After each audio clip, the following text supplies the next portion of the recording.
Join us during this most beloved change of seasons, when new life is bursting out all over. We now ring the Tibetan bowl as a call to service. Let the sound open you up to all possibilities.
Good morning and welcome to our members, friends, and visitors to the Unitarian Universalist of the Chester River.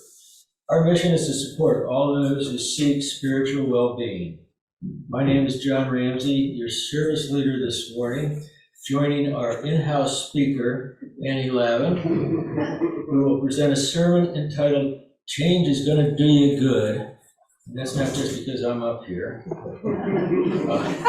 They say that death and taxes are the only constants of life, but we think that change is the overarching force that challenges you from the moment you cry your first cry to the taking of your last breath. Change can be the building blocks that lead to a realized life.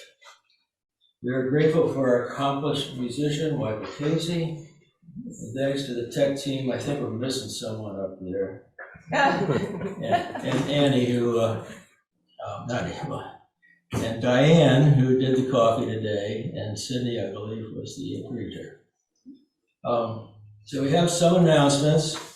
So I'm sure you all know that next Saturday, April 29th, from 8 to 12, is the yard sale. And there will be a reception the following Sunday, May 6th, beginning at 6 p.m. for the silent and live auctions. And the list is available on the UUCR website, which I'm sure you all use on a regular basis. Please do.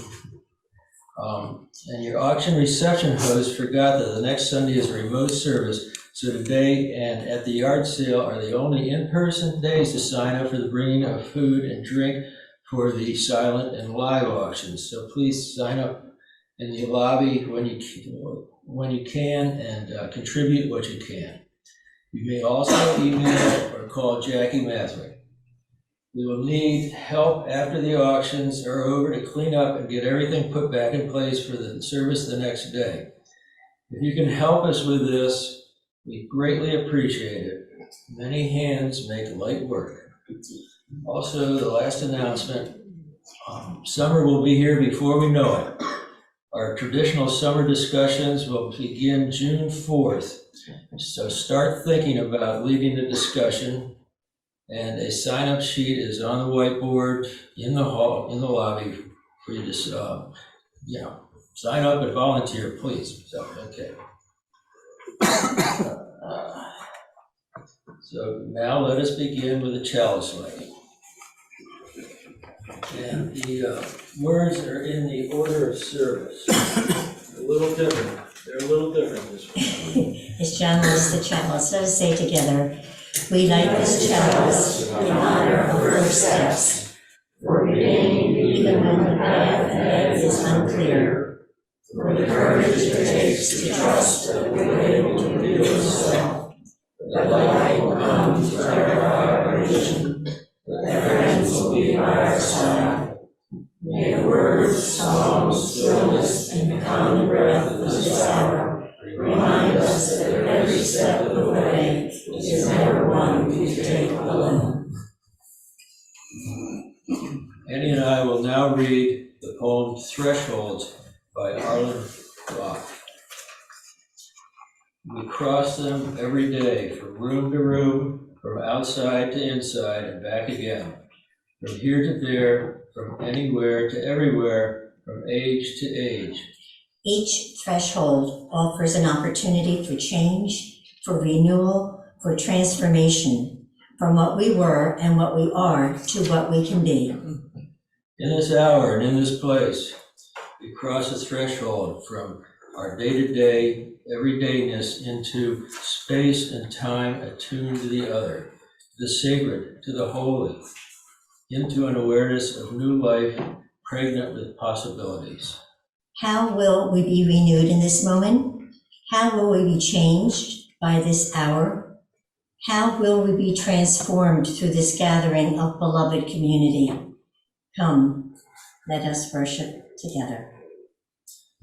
Our first hymn will be Turn, Turn, Turn. The words are in the on your insert in the order of service.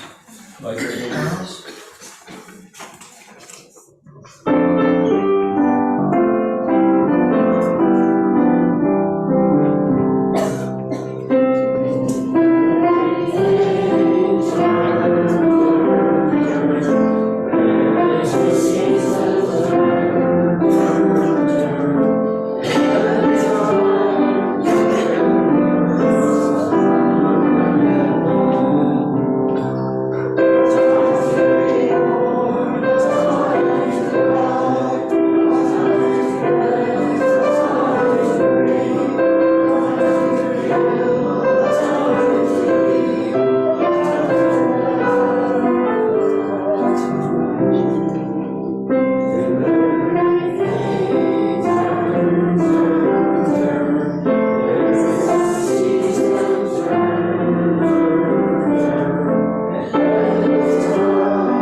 countdown for those joys and concerns that remain in our hearts.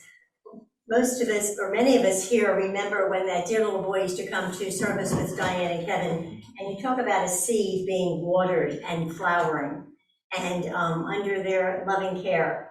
This is the fine young man today, so we are grateful. So we'll light the last candle for any joy and concern that is still in your heart today. We'll have a moment to reflect.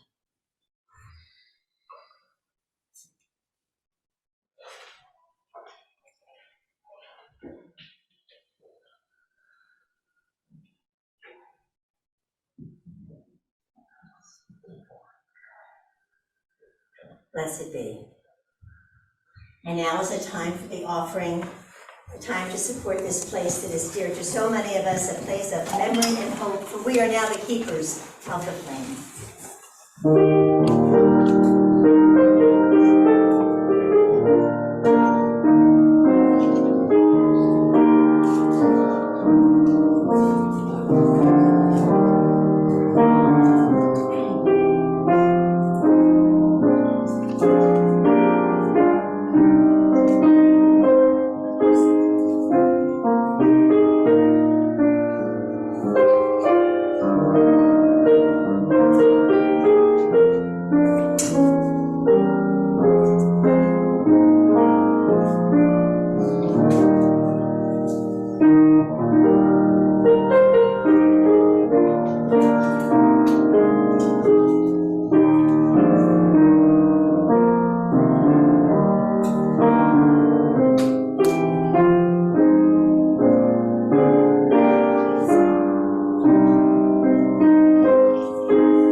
Now, as promised, we will have that unison reading. And the words are on the insert in your order of service. It's Disturb Us by Francis Drake. Spirit of life, disturb us when we are too pleased with ourselves, when our dreams have come true, because we dream too little, when we arrive safely, because we sail too close to the shore. Disturb us, Lord, when in the abundance of things we possess, we have lost our thirst for the waters of life. Having fallen in love with life, we have ceased to dream of eternity, and in our efforts to build a new earth, we have allowed our vision of the new heaven to dim.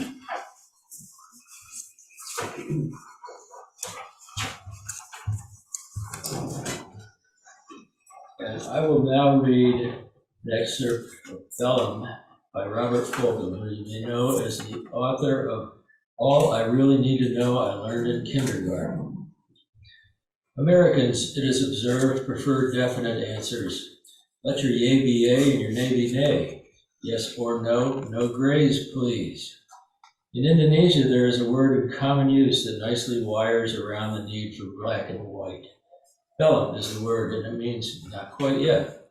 A lovely word implying continuing possibility. Do you speak English? I think that phrase was meant for the Polynesians, or the Indonesians. Vellum, not quite yet. And do you have any children? And again, I don't think they had this congregation in mind. Vellum, not quite yet. Now this is something we can relate to. Do you know the meaning of life? Vellum, not quite yet. In Indonesia, it is considered both impolite and cynical to say no outright. This leads to some funny moments. Is the house on fire? Vellum, not quite yet. It's an attitude akin to that old vaudeville joke. Do you play the violin? I don't know, I never tried. Perhaps, maybe, not yes or no, but squarely within the realm of what might be. Soft edges are welcome in this great bus ride of human adventure. So, fellow congregants, let's hear you answer to the following. Encourage the following. Is this the best of all possible worlds? No. Is the world coming to an end? No.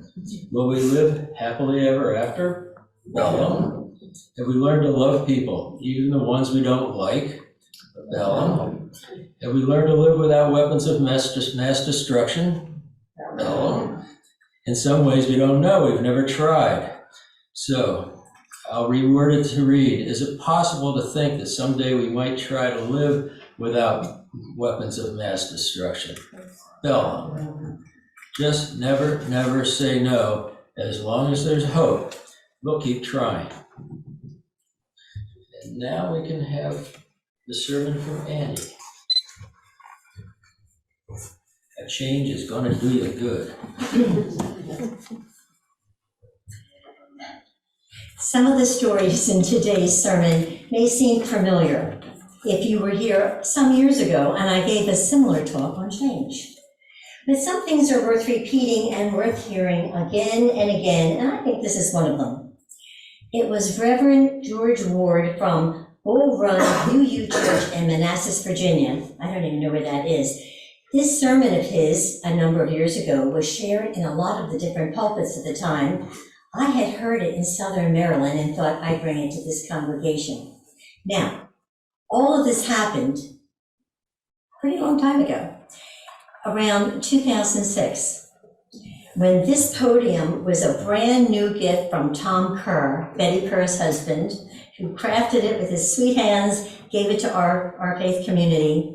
When this building was new as well, and we at UUCR were over the moon here on Gateway with our new church, our Unitarian beliefs.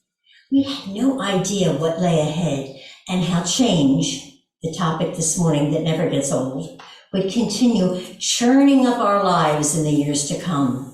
How it would bring growth and members and friends, you, but also loss and death, numerous wars, violent shootings, and pandemic. Change is as old as life itself and as new as every possibility that it holds. I think whenever a baby is born, there should be a wise old soul assigned to it to speak about change, and that it would be there every day of their lives, about the importance of befriending change early on, recognizing the joy and growth it can bring, always giving it its due, knowing how to negotiate peace with it when that's possible, and for heaven's sake, just learning to live with its presence in every single second of your life, because that's where you're going to find it. I'm going to begin with the story that Reverend Ward tells us when he was just a little kid, and his beloved babysitter announced to his 5-year-old self that she was leaving him for college, no longer going to care for him. Why? Why are you doing this? He demanded. She tried to give her reasons, but eventually gave up, knowing that none of them are going to resonate with this little kid. It's complicated, she ended. Maybe someday you'll understand. He tells us this frustrated him. It had been a hard year. His first year in kindergarten, his parents were struggling with what would become a divorce, and now his babysitter was telling him that she was leaving to go to college, and she wouldn't explain why. She had to go halfway across the country instead of staying at home with him, where she belonged. Things will change for you someday, and it will make sense. But he didn't want things to change. Notice why I put that word change in there. Someday you'll look forward to change, she said. Not me, I don't want to change. You will. What's wrong with me the way I am, he asked. Why do I need to change? Nothing is wrong with you, but do you want to be 5 years old forever? This one stumped him, and he was silent. Someday it'll make sense to you. No, it won't, he protested. Then I'll come back and explain it to you. But she never did. The one thing we all have in common is that we have a love-hate relationship with change. We want people to know we love them, that they're good just the way they are. But we also want them to be open to change, and they in turn are thinking the same thing about us, even thinking about ourselves. But even change for the better can be uncomfortable. It's disorienting. It requires vision. It demands discipline. Ouch. Most of us aren't crazy about any of that. And so the Greek philosopher Heraclitus said once, so truthfully, the only thing permanent is change. People who understand, who even anticipate change, tend to be the people who become authors of their future. As Winston Churchill once said, I know history will be kind to me because I intend to write it. And he did. Biologically, you and I are hardwired to notice change. Stimulus indicating change becomes a neural red flag that is sent to the danger center of our limbic brain to assess the threat to our survival. That's change, and it's always happening.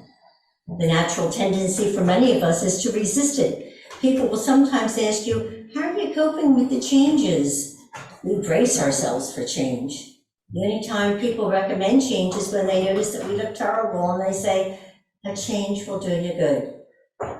Indeed, we're often praised for resisting change. We've heard friends compliment each other. Why, look at you, you haven't changed a bit. Why, neither have you, bless your heart, and on it goes. It's lucky we don't detect most of the changes around us, otherwise we'd be a nervous wreck. For instance, think how safe we'd feel if we happen to notice that the Earth is spinning at a surface level of just over 1,000 miles an hour, and we are hurtling through space around the sun at 67,000 miles per hour. Sometimes it's better that we're not aware of all the changes going on, but sometimes it isn't. W. Edwards Deming, an American statistician, revolutionized modern car manufacturing in the 1950s when he worked for Ford Motor Company. When Ford began resisting his call for innovation and change, he left America to work with the Japanese. And that is one of the reasons that Japan's auto industry emerged as the world leader in the 60s, 70s, 80s. It's even strong today. He fit his thoughts about change into 2 sentences. He said, it's not necessary to change. After all, survival is not mandatory. Many people who hear that quote are left hemming and hawing, which is a very common thing to do. Some years back, a book came out, you might have read it, which became a #1 bestseller. It was called Who Moved My Cheese? Somebody remembered it. It was a short fable by Dr. A. Spencer Johnson about 2 mice, Sniff and Scurry, and 2 little people, Hem and Haw, trapped in a maze looking for cheese. The mice used instinct, adaptability, and resiliency to search for the cheese. The little people used more powerful brains, beliefs, emotions, logic, rationale in their search for the cheese. As the fable begins, all 4 start out in the maze until after only a short time, they come upon a whole lot of cheese. They are ecstatic. The place becomes known as Cheese Station C. They eat their fill, they go home, when they come back the next day, they are excited to see the cheese is still there. Again, they eat, they get their full, they go home. Nothing changes that day, nor the next, nor the next. Pretty soon, expectations develop, habits form. A groove gets worn in the path from their homes to Cheese Station C. It becomes their path. They don't get as excited each subsequent morning to find Cheese Station C. They've come to expect it. In fact, they get up a little later each day. They get to the cheese and take off their shoes and eat their fill, loosen their belts, eat more cheese, fall asleep, waddle home, do it again the next day. Their lives become more predictable, a little more comfortable. Sounding familiar here? See yourself in any of this? Then one day, you guessed it, everything changes for the 4 of them. They arrive at Cheese Station C just like any other day. The cheese is gone. The mice sniff and scurry, look at one another, size up the situation, and immediately go back into the maze to look for more cheese. But the book is not about the mice, it's about the little people. It's about Hem and Haw and how their sophisticated brains deal with change. Hem and Haw stand before the emptiness of their beloved cheese station C in disbelief. No cheese, they cry. This is impossible. It's always been cheese. And then they start screaming, who moved my cheese? Notice, Hem and Haw decided it was their cheese. They talked about how unfair this was and how much they deserved the cheese on account of having worked to find it in the first place. Really? They talked about wanting compensation for the cheese that had been taken. Retribution. Was there a lawyer in the house? After a while, Haw began to wonder if maybe they should just accept that there's no more cheese and go back in the maze like the mice. Hem said that was unthinkable. Why should he have to change? After all, he wasn't the one who made the cheese go away. There is an official name for this kind of attitude. The early author, Reverend Ward, tells us that he learned when he was a young chaplain at a hospital about a type of patient he would meet who would be filled with anger and outrage and resentment, kind of like our friend Hem. These patients believed it was completely unfair that they're sick, that their good health had been taken away from them. Cancer, heart attacks, strokes, they reasoned were things that were supposed to happen to other people who hadn't lived the life they had, or maybe hadn't tried as hard. The hospital folks gave this disease a name. They called it GIDE, G-I-D-E, which is an acronym that stands for Grandiose Infantile Demands of Entitlement. Sound familiar? Not uncommon. Demands of entitlement are what make it so hard to change. When we think about how big, significant changes come so infrequently or so slowly in systems of racism and sexism, classism, ableism, homophobia, one of the reasons is entitlement. Today we call it privilege too. People who feel entitled or privileged, the people in control, too often feel justified, even morally empowered to keep in place the system that supports their entitlement. Even when the issue of entitlement isn't at work, there is still another major hurdle before we adapt to change. We have to be willing to give up the comfort of familiarity and routine and be willing to assume the discomfort of uncertainty that comes with returning to the maze. When Hall raised the issue of going back into the maze, Hem replied plainly he'd rather just keep returning to Cheese Station C. More cheese was bound to show up, and he talked Hall into sticking to their routine of returning, even though each time they did, they didn't find anything. Now, those who read the book know that Hall eventually gets fed up, waiting around for yesterday's cheese. Over and over, he tries to leave and start looking for tomorrow's cheese. But each time he does, he's ridiculed by him. "You're too old for this," he says. "Do you want to feel like a fool running around in a maze? Wait here with me until they put the cheese back. You'll just get lost in that maze anyhow." Sometimes we can find ourselves in a system where change is so feared it is heavily discouraged. Sometimes actually punished. Such a system is described in a well-known behavioral experiment you psych majors and others I'm sure have read about back in the day. The one about 5 apes, picture them, they're placed in a big cage. In the center of the cage, stairs lead up to a banana that is hung down from the ceiling by a string. Before long, an ape notices the banana, goes over to climb the stairs, but as soon as he touches the stairs, all the apes are sprayed with water. This is a true experiment. After a while, another ape would make an attempt. Same result, all the apes are sprayed with cold water. As soon as the reality of the cold water becomes familiar, scientists turn it off. No more cold water. They found when another ape then tried to climb the stairs, the other apes would try to prevent it, even though no water is being sprayed on them. They next removed one ape from the cage and replaced it with a new guy. Saying the banana, the new ape tries to climb the steps. To his horror, all the other apes attack him.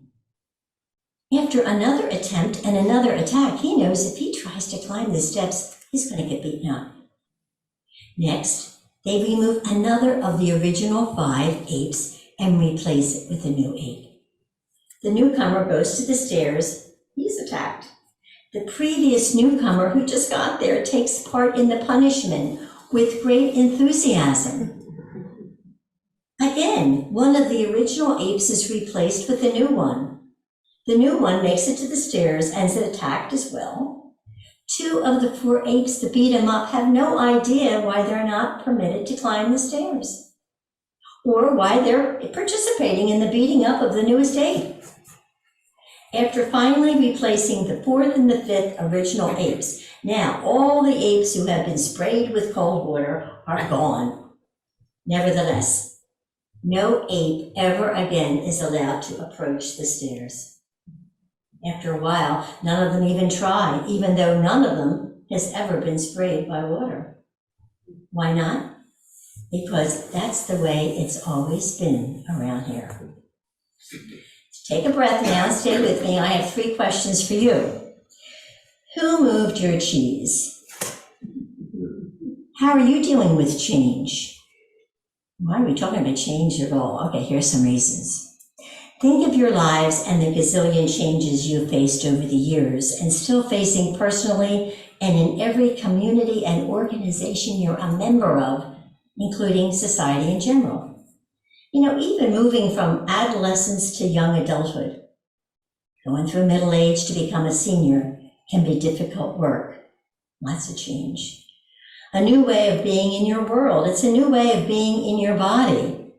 I know that when we hear the word senior, we may be thinking of someone else, usually a few years older than we. If you're ever not sure if the word senior applies to you, ask a younger person. Sometimes we initiate the change, and that's a little bit easier. But sometimes change is thrust on us. But always, this is important now, it's the choice of how we deal with it. How we deal with it. Do we become authors and designers and engineers of change? Or do we passively react to the world changing around us and feel often angry and vulnerable?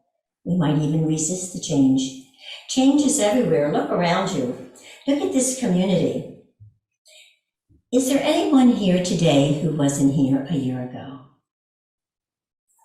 I see some hands going up, yeah. You can answer these now in your mind if you want. Anyone take on a new leadership position, say in the community, Chestertown? Anyone join a new UU committee for next year? Said yes to the phone call? Anyone feel passionate about this church and the direction we could go over the next couple of years? Anyone ever think about the opportunities and the challenges facing all small churches, big ones too, and hoping there'll be leaders to step up, maybe yourself? Do you want to know who moved your cheese? The people who answered yes to any of these questions moved the cheese, and thanks to you for moving our collective cheese, for taking leadership, for giving of your time and talents, for stirring things up, initiating creativity, making things more fun, creating new options and opportunities. You're making a difference. You have moved the cheese. Does anyone know the last 7 words of a dying organization? We've never done it that way. Remember the apes. Another reason I wanted to share this talk about change is because where we are this morning here in this church that I love, that we love, and we support in so many ways, it's where we come to be reminded of our best selves and to be lifted out of mental and spiritual and emotional ruts that lead to uninspired lives. UU historian Barry Whitmore describes Unitarian Universalism as part of a 2,000-year-old Jewish reform movement. The only difference between us and other religions is that we've never stopped reforming. He reminds us the need for religious reformation wasn't over when the Jews rebuilt the temple, wasn't over when Jesus was born, led his ministry, or when Martin Luther nailed his treatise to the doors at Wittenberg, or when Martin Luther King changed civil rights.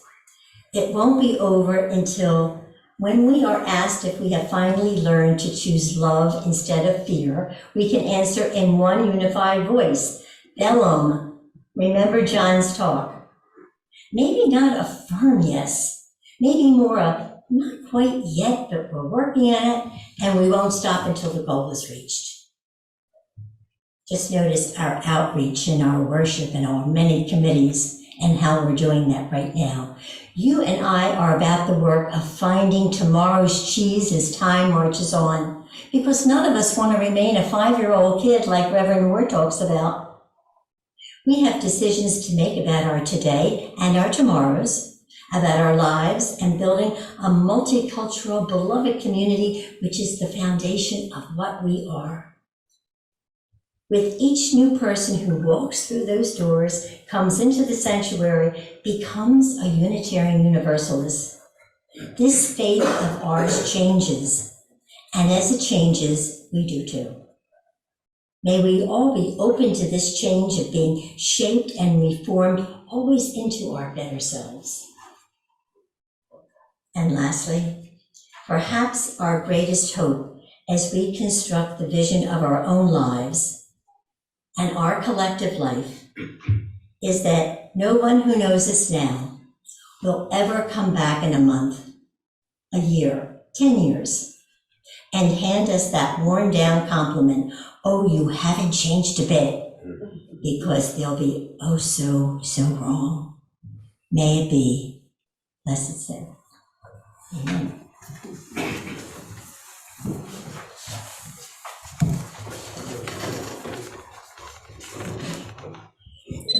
Michael is going to be playing and singing for us. If you know these words, you're welcome to join in. We don't have them printed out, but you can know them. Thanks. Yeah, it's a pretty famous song.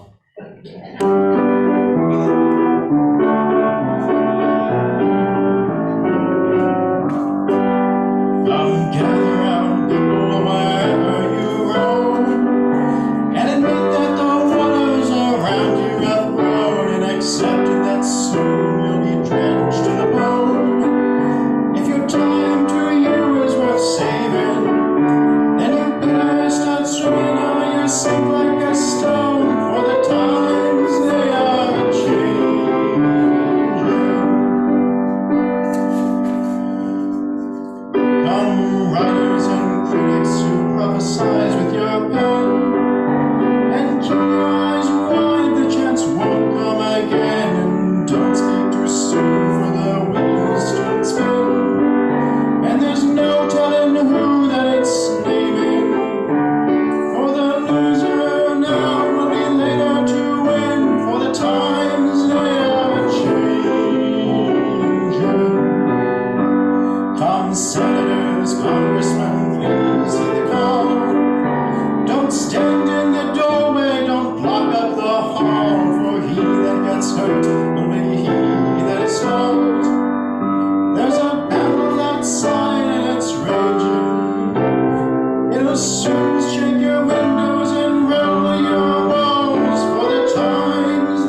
late this morning, so we have some moments that we could maybe steal. If anybody has any comments or questions or want to share with the congregation their thoughts about change, maybe how they handle it best. Does anyone want to come up and, you know what, maybe I could pass this would make it easier. Okay, what do you want to guys say?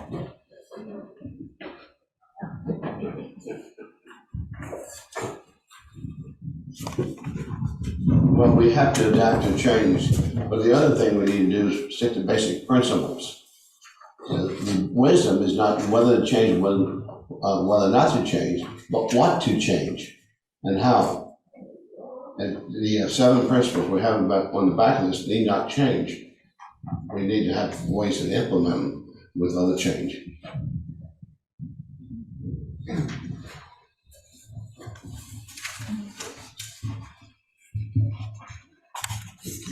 Thank you. Just tell you quickly my biggest change I ever chose to do all by myself after living in Annapolis 27 years and having a good life there on the water and with friends. And it was growing and growing. I wanted more rural, and I moved here and didn't know one soul. And people told me that was brave, but boy, was it a good thing to do.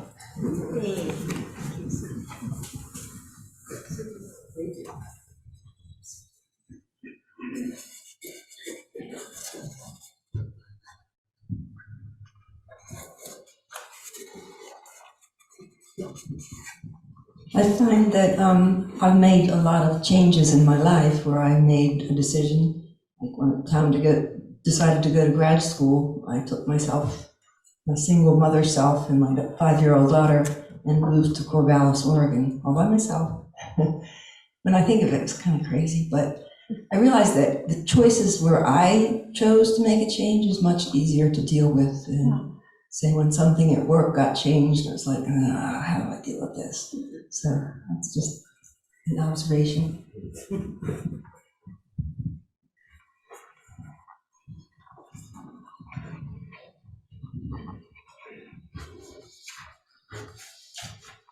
Well, I might as well talk about my change. When was it? About 5 years ago, my daughter spoke here at the church, and I had never been here. And I came to listen to her, of course, and for some reason I just knew that this was a place I belonged. And I think at the time I really didn't understand why I felt that way. But I think it was like being open to the idea of change is as important as choosing a path, and just recognizing when that opportunity presents itself to be able to go through that door. So here I am.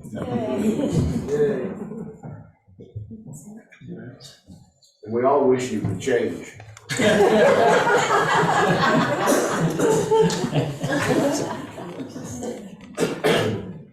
You know, when they were talking about moving the cheese and who moved it for you, who sparks up things, many of you came to my mind, all of you came, but certainly John, so thank you for that, John.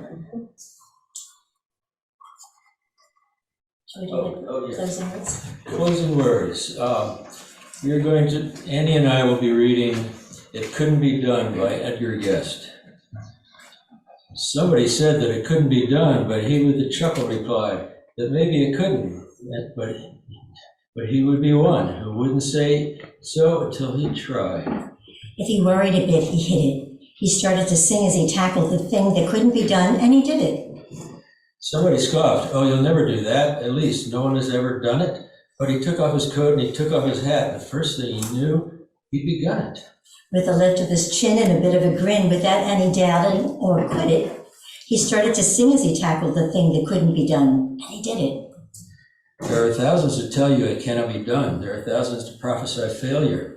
There are thousands to point out to you one by one the dangers that wait to assail you.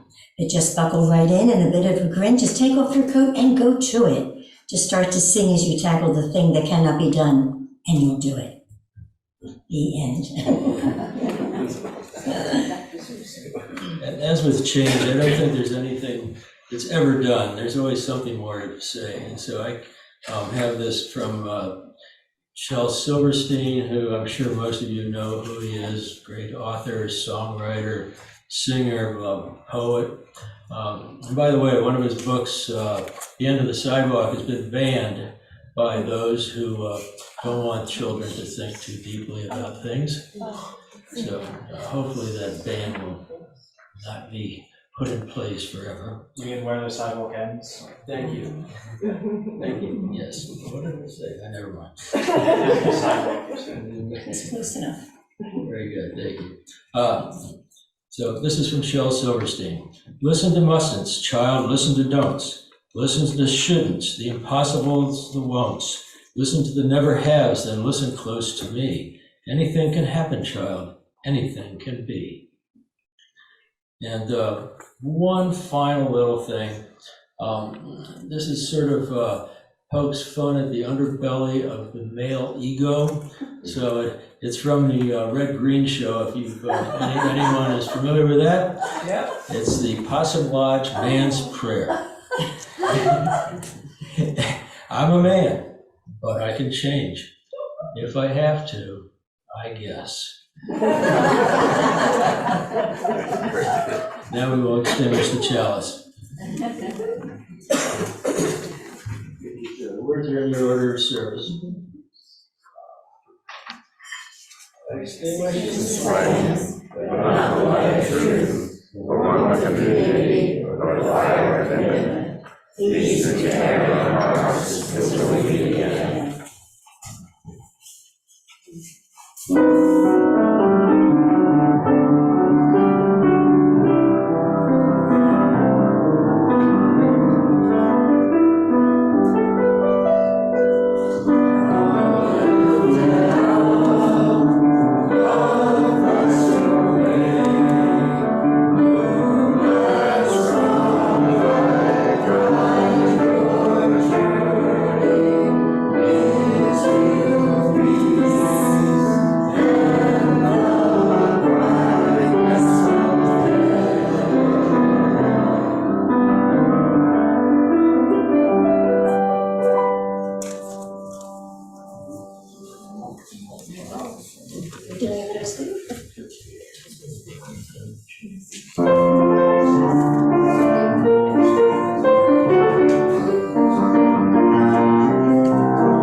you. It was a wonderful hour that we spent together. Now let's go out and spread the joy. Have a wonderful week. Thank you.